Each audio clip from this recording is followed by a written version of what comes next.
राज्यसभा चुनाव के बीच बिहार से बड़ी खबर आ रही है। कांग्रेस के 3 एमएलए अब तक वोटिंग के लिए नहीं पहुंचे हैं। मनोहर प्रसाद, मनोज विश्वास वोट डालने नहीं पहुंचे हैं। कांग्रेस एमएलए सुरेंद्र कुशवाहा भी नहीं पहुंचे हैं। तो आपको बता दें कि राज्यसभा के लिए वोटिंग हो रही है और ऐसे में 3 जो एमएलए हैं कांग्रेस पार्टी के, वो वोट डालने के लिए नहीं पहुंचे हैं। उसमें नाम है मनोहर प्रसाद का, मनोज विश्वास का, ये दोनों ही नहीं पहुंचे हैं। साथ ही साथ सुरेंद्र कुशवाहा भी वोट डालने के लिए नहीं पहुंचे हैं। इसको लेकर पहले भी कयास लगाए जा रहे थे। हालांकि राज्यसभा की वोटिंग होनी है तो इसके लिए पहले ही पार्टी की तरफ से कह दिया गया था कि आगे रुख क्या रहने वाला है, लेकिन फिर भी कांग्रेस के 3 एमएलए कहां हैं, अब तक वोटिंग के लिए क्यों नहीं पहुंचे, सवाल खड़े हो रहे हैं, जिसमें मनोहर प्रसाद, मनोज विश्वास और साथ ही साथ सुरेंद्र कुशवाहा, ये तीनों ही नाम, तीनों ही एमएलए वोटिंग के लिए अभी तक नहीं पहुंचे हैं।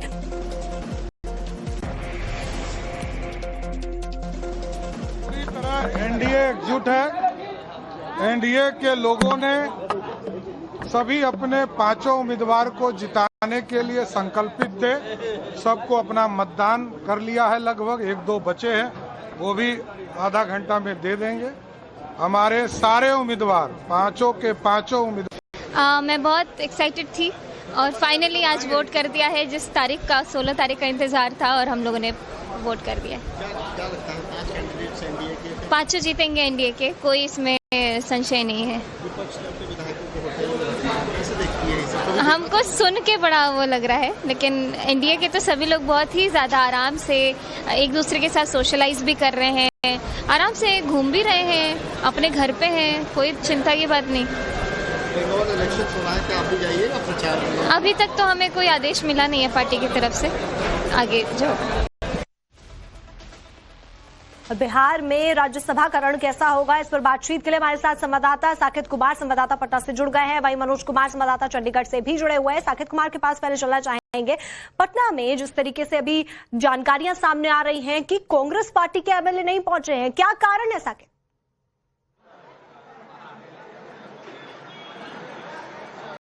देखिए, 4 एमएलए जो है वो कांग्रेस के 3 और 1 आरजेडी के, वो अब तक वोट उन्होंने नहीं दिया है। 4 बजे तक हालांकि समय है वोटिंग के लिए, लेकिन अब तक वो विधानसभा नहीं पहुंचे हैं और उनका वोट कास्ट नहीं हुआ। बाकी तमाम विधायकों ने अपना वोट कर दिया। इवन नितिन नवीन जो बीजेपी के राष्ट्रीय अध्यक्ष हैं, वो भी थोड़ी देर पहले यहाँ पर पहुंचे थे। चूंकि वो भी इस बार कैंडिडेट हैं और चूंकि बिहार विधानसभा के वो मेंबर भी हैं, तो ऐसे में उन्होंने भी यहाँ पर वोट कर दिया है अपना। 4 विधायकों पर सबकी नजर है। अगर ये 4 विधायक एब्सेंट होते हैं, यहाँ वोट करने नहीं पहुंचते हैं, तो आसानी से एनडीए जो है वो 5 सीट जीत जाएगी। तो सबकी निगाहें उसी पर है। अभी भी आप देखिए गहमा गहमी यहाँ पर एक बार तस्वीर दिखाते हैं। ये राज्यसभा विधानसभा के अंदर राज्यसभा के लिए जो वोटिंग की प्रक्रिया है वो यहाँ पर चल रही है। तमाम सुरक्षा के साथ यहाँ पर जो व्यवस्थाएं हैं वो की गई है और सभी नेताओं को आप देख भी पा रहे हैं कि किस तरह से एक एक करके विधायक जो है वो यहाँ पर पहुंच रहे हैं और वोटिंग के लिए यहाँ पर मौजूद है, वोट कर रहे हैं। लेकिन क्या होगा, आखिर जो विधायक नहीं पहुंचे हैं उनको लेकर सबकी निगाहें हैं कि आखिर वो कब यहाँ पर पहुंचते हैं, उसी का इंतजार भी किया जा रहा है। लेकिन जो स्थिति दिख रही है, क्योंकि दावा एनडीए की तरफ से लगातार किया जा रहा है कि वो 5 सीट जीतेंगे। आज हमने तेजस्वी यादव से भी बात की। इस वक्त एक बड़ी खबर आ रही है, वो भी बता देते हैं। आरजेडी के 1 विधायक भी वोटिंग के लिए नहीं पहुंचे हैं। तो देखिए, आपको बता रहे थे किस तरीके से कांग्रेस पार्टी के 3 विधायक नहीं पहुंचे हैं और अब ये जानकारी भी है कि आरजेडी के 1 विधायक भी वोटिंग के लिए नहीं पहुंचे हैं। कुल मिला के 4 विधायक हैं जिन्होंने अभी तक वोट नहीं डाला है। हालांकि समय 4 बजे तक का है, तो ऐसे में माना जा रहा है कि हो सकता है वो आ सकते हैं। और इस बीच राज्यसभा चुनाव को लेकर तेजस्वी क्या कह रहे हैं, आपको सुनवाते हैं। हाँ, नहीं, सुबह 9 बजे से वोटिंग जो है शुरुआत हो चुकी है और हम सब लोग जो है आश्वस्त हैं। हम लोग जो है 1 सीट पे जो हमारे कैंडिडेट हैं उनकी विजय होगी। दावेदारी हो रही है दोनों तरफ से, लेकिन क्या होगा, चूंकि कई विधायक रात में पता चला कि पहुंचे नहीं थे, वो लोगों ने होटल में व्यवस्था नहीं, सब लोग थे, सब लोग संपर्क में हैं और यही लोकतंत्र की खूबसूरती है कि भाई सब लोग जो है अपना मत का प्रयोग कर रहे हैं।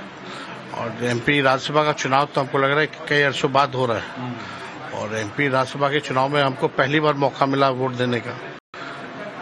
लगभग 10 साल से हम विधायक रहे हैं।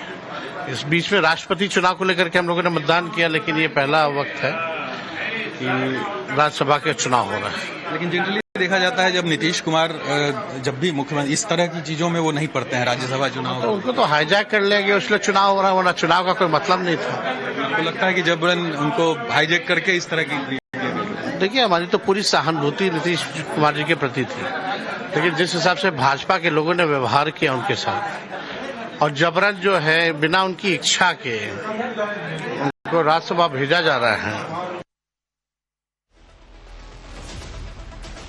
तो बड़ी खबर आपको बता दें, हरियाणा में भी राज्यसभा के लिए वोटिंग जारी है। 2 राज्यसभा सीट के लिए मतदान जारी है। 2 राज्यसभा सीट के लिए 3 उम्मीदवार मैदान में हैं और ऐसे में विपक्ष को डर है क्रॉस वोटिंग का। तो आपको बता दें कि हरियाणा में भी 2 सीटों के लिए मतदान जारी है। जीत के लिए 31 वोट जरूरी है। बीजेपी के 48 विधायक यहां पर हैं, तो ऐसे में हरियाणा में भी सबकी निगाहें हैं, चूंकि डर यहां क्रॉस वोटिंग को लेकर है और ऐसे में मतदान शुरू हो चुका है। तस्वीरें भी सामने आ रही हैं, मुख्यमंत्री खुद वोट डालने के लिए पहुंच रहे और अलग अलग राज्यों से ये तस्वीरें सामने आ रही हैं। हमने पहले बिहार की आपको तस्वीर दिखाई और अब हरियाणा में भी राज्यसभा को लेकर अब मैदान में हैं उम्मीदवार। तो 3 उम्मीदवार मैदान में हैं और हमारे साथ में मनोज कुमार जुड़ रहे हैं। मनोज, आपसे समझना चाहेंगे क्योंकि क्रॉस वोटिंग का डर तो हरियाणा में भी है।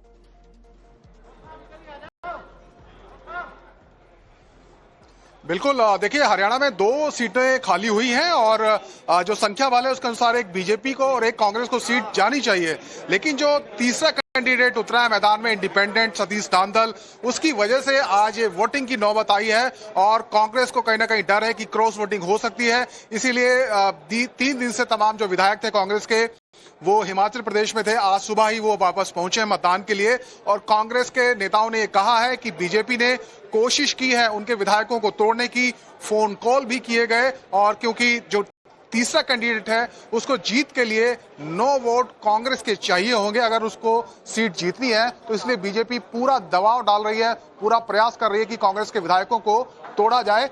लेकिन कांग्रेस ने दावा किया है कि सभी विधायक एकजुट हैं और यहाँ पर मतदान की जो प्रक्रिया चल रही है, यहाँ पर बड़ी दिलचस्प तस्वीरें भी देखने को मिली।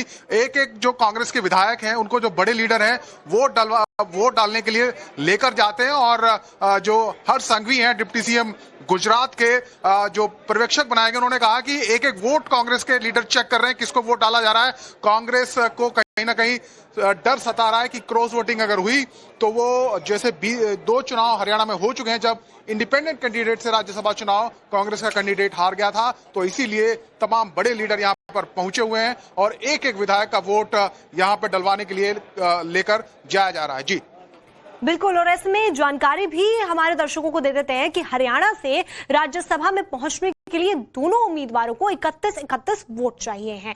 तो वहीं हरियाणा विधानसभा में कांग्रेस के 37 विधायक हैं। कांग्रेस के पास 37 विधायक होने का मतलब यह है कि उनके पास अपने उम्मीदवार को सीट जिताने के लिए जरूरी संख्या बल है। हालांकि क्रॉस वोटिंग की स्थिति में समीकरण बदल सकता है। कांग्रेस को इसी बात का डर है कि अगर क्रॉस वोटिंग हुई तो खेल खराब हो जाएगा। आपको यह भी बता दें कि हरियाणा विधानसभा के 90 सदस्यों में से सत्ताधारी भाजपा के पास में 48 विधायक हैं। इंडियन नेशनल लोकदल के 2 विधायक हैं और 3 निर्दलीय विधायक हैं। इसी डर से चुनाव से पहले कांग्रेस अपने विधायकों को हिमाचल भेज दिया गया था, लेकिन नतीजे आने तक कांग्रेस नेताओं की धड़कन बढ़ी हुई है। जब तक नतीजे नहीं आ जाएंगे, स्पष्ट नहीं हो जाएगा, धड़कनें कांग्रेस नेताओं की बढ़ी रहेंगी क्योंकि कांग्रेस पार्टी को क्रॉस वोटिंग का डर यहां पर सता रहा है।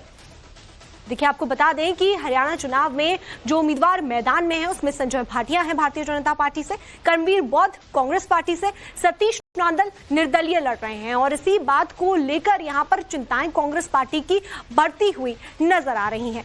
वहीं बिहार में बीजेपी गठबंधन के पास 202 विधायक हैं, जिससे 4 सीटों पर आसानी से जीतना लगभग तय माना जा रहा है। असली पेच 5वीं सीट पर है, जिस पर आरजेडी ने भी दावेदारी कर रखी है। बीजेपी गठबंधन के पास 5वीं सीट के लिए 38 विधायक है। अब बीजेपी को एक सीट जीतने के लिए 3 विधायकों की जरूरत है, तो आरजेडी के पास 35 विधायक हैं और उसे राज्यसभा सीट जीतने के लिए 6 विधायकों की आवश्यकता है, तभी जीत सकती है। ऐसे में एआईएमआईएम किंग मेकर है और फिलहाल उसने तेजस्वी यादव की पार्टी के उम्मीदवार का समर्थन करने का ऐलान किया है।